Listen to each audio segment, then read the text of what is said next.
Hi guys, welcome to our vlog. This is Belma Tutor. And this is Donna Marie Bosio. And for today's video, we're gonna show you how to cook biko and sikwate.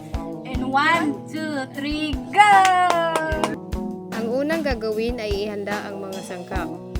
Ang una ay malagkit rice. Iluto muna ito.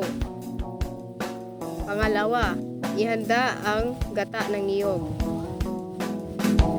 When do stars fade their light? Does the moon and sun make it right for you? Kumuha ng isang kawali at kuluan ang gata. Like an endless storm, chasing a mystery. Pag kumulo na ang gata, ilagay ang asukal at halo-haluin.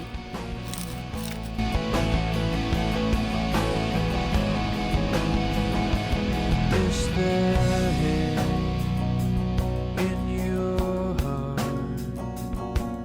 Does your body drop? Patuloy na haluin. Tell you to stop loving you, loving me.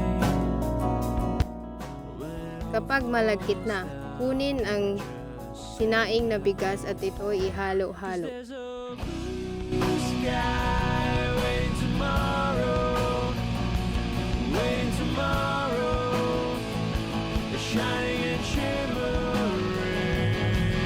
A blue sky waiting tomorrow, waiting tomorrow. Maybe it's all we need. Oh, won't you wash away that smile? Just look out a window and see the light. It's beautiful to be alive. It's wonderful to live a life. At ngayon tayo gagawa na naman ng sikwati. Kumuha ng tubig at ito'y pakuluan. Ilagay ang tabliya at lagyan ng asukal.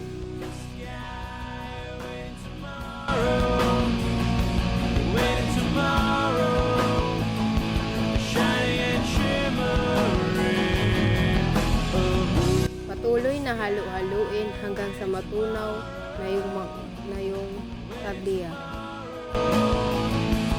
Maybe it's all we need. Rain will keep on pouring. Some things you can't control. While the sun seems far and hard to hold, it will unfold. At ngayon handa na ang ating biko at ngayon guys, kainan na. That's all for today's video. Thank you for watching.